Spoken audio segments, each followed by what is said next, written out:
Hello dear students, class 10th standard math sample paper के question number 22 के solution में हम पहुंच चुके हैं। अगर आपने इससे प्रीवियस वीडियो अभी तक नहीं देखा, साथ ही साथ आने वाले वीडियोस का सॉल्यूशन देखना चाहते हैं तो कंप्लीट प्लेलिस्ट का लिंक मिलेगा आपको डिस्क्रिप्शन में। क्वेश्चन नंबर 22 है, इन द गिवन फिगर, ये जो हमें फिगर यहाँ पे गिवन है AD बाई AE ये इक्वल है AC बाई BD के, ठीक है। और हमें दिया है एंगल 1 जो है एंगल 2 के इक्वल है, तो शो करना है कि BAE जो है वो सिमिलर है किसके, CAD के। कौन सा, BAE जो है वो बड़े वाले ट्रायंगल यानी CAD के सिमिलर है, ठीक है। ठीक है, सह लेंगे, ये भी सह लेंगे हम लोग, ठीक है। पहले गिवन क्या है लिख लेते हैं। गिवन है हमारे पास that is AD by AE equals to कितना है, that is AC by BD, ये हमें गिवन है, ठीक है। और हमें प्रूव क्या करना है, उसको इधर करते हैं, इन ट्राइंगल है ना, इसी को प्रूव करना है तो इसी ट्राइंगल में चलना पड़ेगा। In triangle BAE and triangle, कौन सा ट्राइंगल, CAD, किस ट्राइंगल में, CAD में, ठीक है। ये हमें गिवन है। ये एक बार देखते हैं कि है क्या।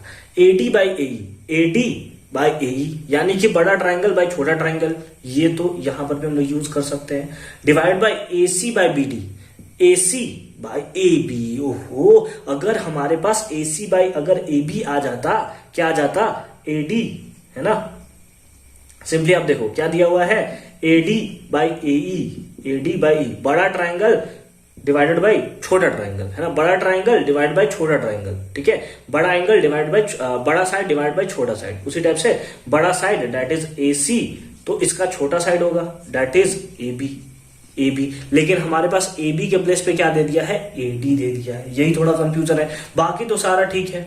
उसके साथ साथ अगर हम लोग कौन से ट्राइंगल में चल रहे हैं, BAE, दोनों में AA है, तो हम लोग लिख सकते हैं angle A equals to angle A। कैसे लिख सकते हैं, दैट इज कॉमन। तो फिर उसके बेसिस पे हम लोग कर सकते हैं कि ट्राइंगल BAE जो है वो सिमिलर होगा ट्राइंगल किसके, CAD को। कैसे, दो साइड और एक angle, that is side angle side criteria से। लेकिन उसके लिए हमें BD को AB बनाना पड़ेगा। हमने प्रूव भी कर दिया इधर, लेकिन अभी तो इधर कुछ किया ही नहीं है। कोई बात नहीं, कुछ मार पीट के अभी इसको BD को हम लोग को क्या लाना है, AB लाना है, फिर हमारा काम बन जाएगा, ठीक है। देखो नाउ ऑल्सो या एंड उसके साथ साथ हमें एक और चीज दिया हुआ है। क्या दिया हुआ है, angle 1 equals to angle 2। Angle 1 जो है एंगल 2 के इक्वल है। अच्छे से समझोगे, अच्छे से। लेट अस सपोज ये हमारे पास ट्राइंगल है, ठीक है। लेट अस सपोज ये ट्राइंगल है AB और C, ABC ट्राइंगल है। अगर हम लोग बोले कि ये साइड जो है इस साइड के इक्वल है, ये साइड जो है इस साइड के इक्वल है, यानी कि हम लोग सिंपली क्या बोल रहे हैं, AB इक्वल्स टू AC है, तो क्या आप इस बात से सेटिस्फाई करते हो कि ये वाला एंगल इस एंगल के इक्वल होगा? बोलो, सेटिस्फाई करते हो या नहीं करते हो? अगर एक ट्राइंगल ABC है और AB जो है अगर वो AC के इक्वल है, इसका मतलब इसके बीच में बनने वाला एंगल भी इक्वल होगा। क्या बात है, क्या angle B equals to angle C होगा या नहीं होगा? हाँ सर होगा, बिल्कुल होगा सर।